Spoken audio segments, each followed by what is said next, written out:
बिस्मिल्लाहिर्रहमानिर्रहीम। इस वीडियो में मैं आपको बताऊंगा कि हम परम्यूटेशन इम्पोर्टेंस किस तरह से अप्लाई करते हैं आर्टिफिशियल न्यूरल नेटवर्क के लिए, artificial neural network based model के लिए। और बेसिकली परम्यूटेशन इम्पोर्टेंस जो है वो हम जो हमारे सुपरवाइज लर्निंग में जो मॉडल है उसके जो इनपुट फीचर्स हैं उन फीचर्स की जो इम्पोर्टेंस है, रिलेटिव इम्पोर्टेंस प्रिडिक्शन परफॉर्मेंस के लिए, मॉडल की प्रिडिक्शन परफॉर्मेंस के लिए, तो वो हम जान सकते हैं मैं परम्यूटेशन इम्पोर्टेंस से। परम्यूटेशन इम्पोर्टेंस का एक बेनिफिट है as compared to partial dependence plot या शेप इम्पोर्टेंस मेथड, वो ये कि अगर हमारे पास इनपुट फीचर्स जो हैं वो उनमें कोरिलेशन हो, अगर तो वो उन कोरिलेशन से इफेक्ट नहीं होती। जबकि पार्शियल डिपेंडेंस प्लॉट जो है वो अगर दो फीचर्स जो हैं वो आपस में कोरिलेटेड हैं तो पार्शियल डिपेंडेंस प्लॉट पर जो है वो उन दोनों फीचर्स के लिए गलत होगी, यानी जो भी वो इम्पोर्टेंस देगा वो गलत होगी, थ्योरेटिकली वो गलत होगी। तो थोड़ा सा मैं आपको इसकी मेथड के बारे में बताता हूँ कि ये किस तरह से कैलकुलेट होती है। फ़र्ज़ किया हमारे पास यहाँ पे जो डाटा था, जिस फ़ोल्डर में हम काम कर रहे थे स्क्रिप्ट्स के अंदर, लेट्स से यानी ये जो हमारे पास डाटा है, यानी चलें दूसरी शीट खोलते हैं कि जिसमें टेबुलर डाटा के केस में हमारे पास यानी ये हमारे पास कॉलम्स हैं या फीचर्स हैं और ये जो है ये टारगेट आउटपुट है। हमारा मॉडल जो है वो ये कॉलम जो है वो इनपुट लेता है और ये जो है ये प्रिडिक्ट करता है। ये हमारा मॉडल है। परम्यूटेशन इम्पोर्टेंस लेट्स से अगर हम यानी यहाँ पे देखें इसकी वैल्यूज़ जो हैं वो बहुत ज़्यादा वेरी नहीं कर रही। लेट्स से ये एडसॉर्प्शन की वैल्यू वेरी कर रही है। लेट्स से हम इसको देखते हैं। तो अगर हम एडसॉर्प्शन फीचर के लिए यानी वो करना चाह रहे हैं, परम्यूटेशन इम्पोर्टेंस फाइंड आउट करना चाह रहे हैं, तो ये क्या करेगा कि ये इस इन वैल्यूज़ को परम्यूट करेगा। इस पूरे कॉलम की जो वैल्यूज़ हैं ये सारी की सारी इनको परम्यूट करेगा। लेट्स से हम इसको अ, यहाँ पे इसको कॉपी करते हैं एक न्यू शीट में। तो अगर हम वो मॉडल हमारा जो है करंट जो मॉडल है वो बेसिकली ये इनपुट लेके तो कोरस्पॉन्डिंग जो है वो फाइंड आउट कर रहा है एब्जॉर्प्शन, और वो जो मॉडल ने प्रिडिक्ट किया है उसको हम ऑब्जर्व से कंपेयर करके तो हम आर स्क्वेयर या आर एम एस सी वगैरह कैलकुलेट करते हैं। अब परम्यूटेशन इंपॉर्टेंस क्या करेगा, वो अगर हमने एड्सॉर्प्शन की, एड्सॉर्प्शन टाइम जो है ये, इसकी अगर हमने परम्यूटेशन इंपॉर्टेंस फाइंड आउट करनी है तो क्या करेगा, इस पूरे कॉलम को इनकी वैल्यूज़ को रैंडमली वो करेगा, शफल करेगा। यानी मिसाल के तौर पे 5 इधर कर दिया और 0 इधर कर दिया, ठीक है? इसी तरह से 10 जो है बेशक लेट्स से इधर 30 कर दिया और 10 जो है उसको 30 की जगह पे 10 कर दिया। इस तरह से इन वैल्यूज़ को रैंडमली शफल करता है, ठीक है? जब हमने इन वैल्यूज़ को रैंडमली शफल किया तो क्या हुआ कि जो हमारा जो एक्चुअल मॉडल जो है जिसके ऊपर ट्रेन हुआ था, या जो हमारा एक्चुअल डाटा था वो उसमें ये फीचर जो है वो हमने करप्ट कर दिया। दूसरे लफ्ज़ों में हम ये कहते हैं कि हमने एक फीचर को करप्ट कर देते हैं। ये फीचर को करप्ट किया तो मॉडल की जो प्रिडिक्शन परफॉर्मेंस है वो either in terms of R square या एमएससी या जो भी है वो प्रिडिक्शन परफॉर्मेंस डिक्रीज होनी चाहिए। तो परम्यूटेशन इंपॉर्टेंस जो है वो बेसिकली ये बताती है कि हमारी मॉडल की जो परम्यूटेशन इंपॉर्टेंस है, एक फीचर को करप्ट करने से मॉडल की प्रिडिक्शन परफॉर्मेंस कितनी डिक्रीज हो रही है, ठीक है? यानी कितना उसमें मॉडल की प्रिडिक्शन परफॉर्मेंस में कमी आ रही है, ये हमें परम्यूटेशन इंपॉर्टेंस जो है वो बताती है। तो परम्यूटेशन इंपॉर्टेंस को हमने एएनएन का जो मॉडल है उसको ऑलरेडी बिल्ड किया हुआ है और हम उसी मॉडल को ही यूज़ करेंगे परम्यूटेशन इंपॉर्टेंस कैलकुलेट करने के लिए। अब यहाँ पे एक चीज़ ज़रूरी है कि परम्यूटेशन इंपॉर्टेंस एक तो मॉडल स्पेसिफिक नहीं है, लेकिन ये परफॉर्मेंस मेट्रिक स्पेसिफिक है। यानी आप मॉडल की प्रिडिक्शन परफॉर्मेंस को किस तरह से क्वांटिफाई कर रहे हैं, आर स्क्वायर के जरिए क्वांटिफाई कर रहे हैं, आरएमएसई के जरिए क्वांटिफाई कर रहे हैं, किसके जरिए। दूसरी बात ये कि परम्यूटेशन इंपॉर्टेंस में आपको ट्रू वैल्यू चाहिए होती है। पार्शियल डिपेंडेंस प्लॉट में आपको मॉडल जो ट्रू आउटपुट है वो नहीं चाहिए। आप सिर्फ इनपुट देते हैं और देखते हैं कि मॉडल का बिहेवियर किस तरह से है। इसमें आप इनपुट भी देते हैं और आपको उसका करस्पॉन्डिंग लेबल भी चाहिए होता है, क्योंकि वो ताकि वो कैलकुलेट कर सके कि मॉडल की प्रिडिक्शन परफॉर्मेंस जो है वो कितनी डिक्रीज हो रही है। तो हम यहाँ पे परम्यूटेशन इंपॉर्टेंस को इम्प्लीमेंट करने के लिए हम यहाँ पे एक फाइल क्रिएट करते हैं। लेट्स से उसको हम नाम देते हैं परम। तो इस फाइल में हम वही मॉडल यूज़ करेंगे जो कि हमने पार्शियल डिफरेंस प्लॉट या लेट्स से शेप के लिए जो हमने मॉडल इस्तेमाल किया था। और वो मॉडल जो है ये गेट फिटेड मॉडल, ये फंक्शन हमें वो मॉडल को लोड करके, ऑलरेडी ट्रेन्ड मॉडल को लोड करके हमें रिटर्न कर रहा है। तो हम इसको इस फाइल को जब रन करेंगे तो ये फाइल जो है ये हमें यानी ट्रेंड मॉडल जो है उसको लोड करके हमें दे देगी। अब जब परम्यूटेशन इंपॉर्टेंस कैलकुलेट करने के लिए या परम्यूटेशन हमें हम जो है वो ए फॉर वाटर से परम्यूटेशन इंपॉर्टेंस जो क्लास है उसका उसको इंपोर्ट करेंगे, और वो है from A for water dot post processing import permutation importance. Permutation importance पे जो है हम ट्रेंड मॉडल के ऊपर यानी उसकी परम्यूटेशन इंपॉर्टेंस है वो कैलकुलेट करते हैं। परम्यूटेशन इंपॉर्टेंस हमने क्लास इंपोर्ट कर ली। अब जो है हम यहाँ पे इसको वो करेंगे, इनिशियलाइज करेंगे परम्यूटेशन इंपॉर्टेंस क्लास को, और इसको जो सबसे पहले आर्गुमेंट चाहिए वो वही फंक्शन चाहिए जिसे जो हमने पार्शियल डिपेंडेंस में दिया था। और वो फंक्शन क्या है? वो फंक्शन ऐसा ऐसा फंक्शन के जो जिसको इनपुट दिया जाए और वो प्रिडिक्शन रिटर्न करे। और वो क्या फंक्शन है? Model dot predict. ठीक है, यानी मॉडल डॉट प्रिडिक्ट ऐसा फंक्शन है कि जिसको हम इनपुट देंगे और वो मॉडल की जो प्रिडिक्शन है वो हमें रिटर्न करेगा। पहला आर्गुमेंट जो है वो ये होना चाहिए। दूसरा आर्गुमेंट जो है वो इनपुट डाटा होना चाहिए। ठीक है, अब आप ट्रेनिंग भी दे सकते हैं, टेस्ट भी दे सकते हैं, ये आपकी मर्जी है, लेकिन आपके पास उस डाटा का कोरिस्पॉन्डिंग जो लेबल है वो भी आपके पास होना चाहिए। यानी आप पहला आर्गुमेंट जो है वो आप ऐसा कॉलेबल होना चाहिए, यानी इसको मॉडल डॉट प्रिडिक्ट को कॉल किया जाए तो वो प्रिडिक्शन रिटर्न कर दे।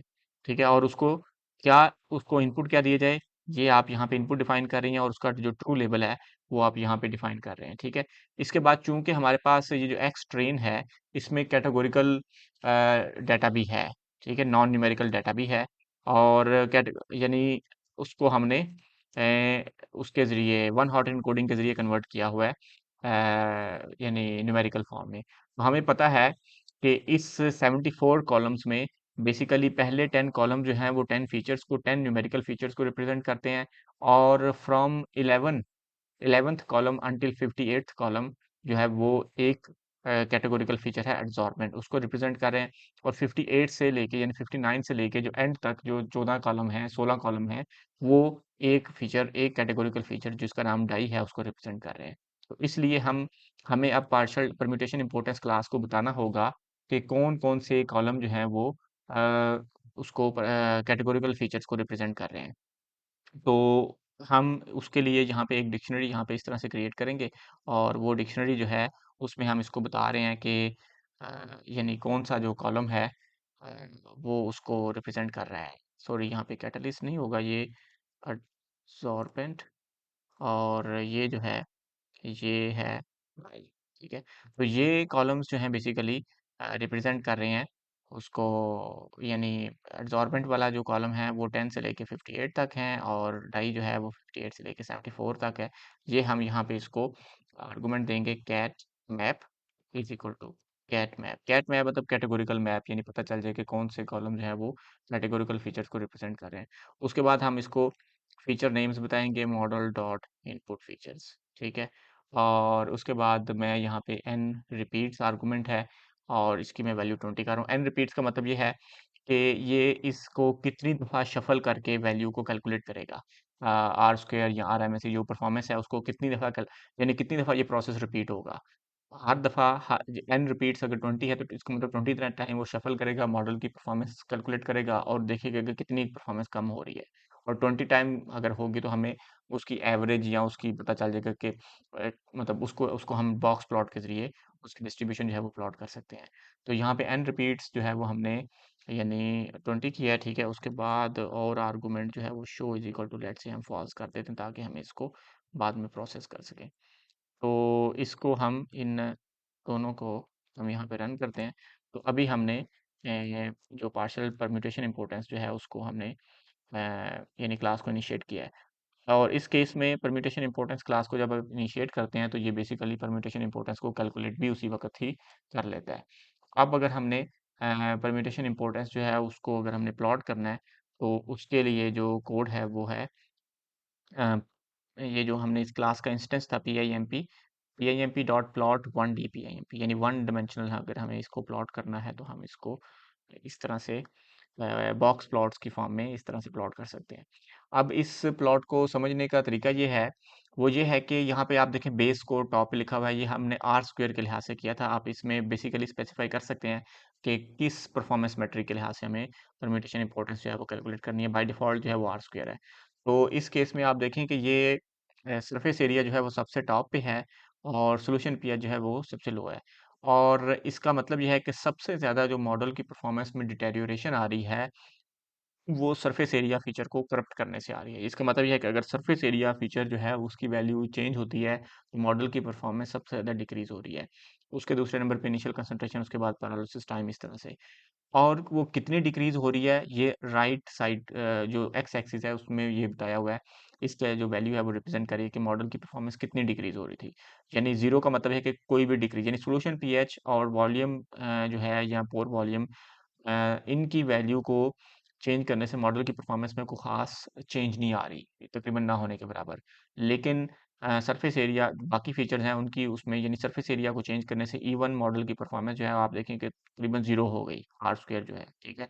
और लेकिन चूंकि हमने इसको 20 इटरेशंस के लिए 20 टाइम्स ये देखा परम्यूटेशन इंपॉर्टेंस को कि कितनी दफ़ा मॉडल को परफॉर्मेंस जो है कितनी डिक्रीज हो रही है, तो ये जो बॉक्स प्लॉट है ये उसकी डिस्ट्रीब्यूशन शो कर रहा है कि मैक्सिमम जो डिक्रीज हुई थी वो, मतलब यहाँ पे ये शायद 0.95 है, और जो मिनिमम डिक्रीज हुई थी वो शायद तकरीबन आप कह सकते हैं 0.75। तो यानी ये उसकी डिस्ट्रीब्यूशन है। इस तरह से आप परम्यूटेशन इंपॉर्टेंस जो है वो, उसको बॉक्स प्लॉट जो है वो इस तरह से आप प्लॉट कर सकते हैं। और इसके अलावा अगर आपको बॉक्स प्लॉट, वैसे तो बॉक्स प्लॉट बेहतर है, लेकिन अगर आप बॉक्स प्लॉट की बजाय इसको बार चार्ट के जरिए, यानी ये जो इसकी मेन वैल्यूज हैं, ठीक है, उनकी उनके बार चार्ट प्लॉट करना चाहिए, तो आप यहाँ पे इसको ये आर्गूमेंट देते हैं बार चार्ट। ठीक है, पहला जो आर्गूमेंट है वो बार चार्ट। तो उससे क्या होगा कि ये बॉक्स प्लॉट की बजाय जो है वो बार चार्ट को प्लॉट करेगा। तो इसको हम यहाँ पे इस कोड को रन करेंगे तो ये देखें उसने बार चार्ट, तो बेसिकली बार चार्ट जो है, ये बार जो है रिप्रेजेंट कर रहे हैं कि कितनी डिक्रीज आई मॉडल की परफॉर्मेंस में। अभी हमने ये जो है ये आर स्क्वायर के लिहाज से किया, तो अगर हम यहाँ पे एक इसको आर्गुमेंट देते हैं, यानी इसका जो मॉडल इनपुट्स टारगेट स्कोरिंग, तो ये जो स्कोरिंग है ये हम इसको कह दें scoring is equal to let say R square, R square score. ठीक है, यहाँ लेट से आरएमएससी हम कर लेते हैं, आरएमएससी। ठीक है, आरएमएससी के अंदर परफॉर्मेंस जो है वो कितनी डिग्री कितनी कि आरएमएससी के लिहाज से परफॉर्मेंस कितनी डिटेरियोरेट हो रही है।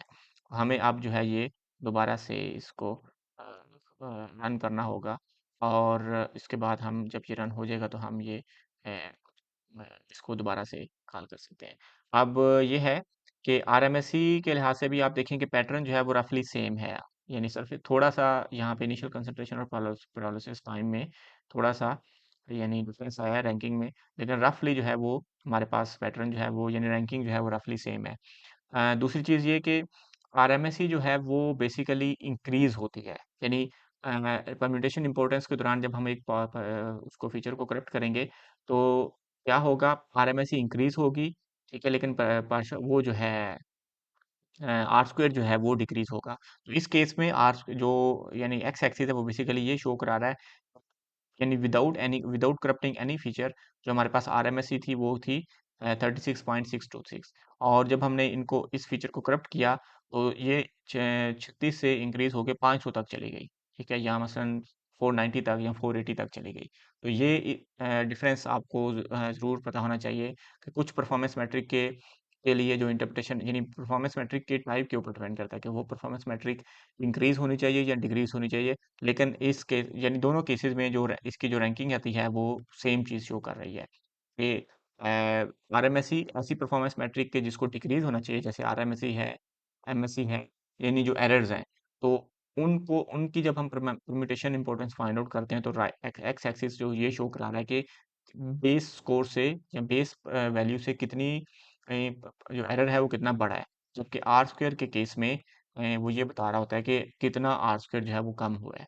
तो उम्मीद है आपको परम्यूटेशन इंपॉर्टेंस जो है वो अप्लाई करना आपको समझ आई होगी कि हम किस तरह से अप्लाई कर सकते हैं। हमने इसमें एएनएन में अप्लाई किया, लेकिन it doesn't matter ANN model हो या कोई सा भी दूसरा मशीन लर्निंग का मॉडल हो, आप उसके ऊपर इस तरह से परम्यूटेशन इंपॉर्टेंस जो है उसकी कैलकुलेट कर सकते हैं। मुझे इजाज़त दीजिए। अल्लाह हाफिज़।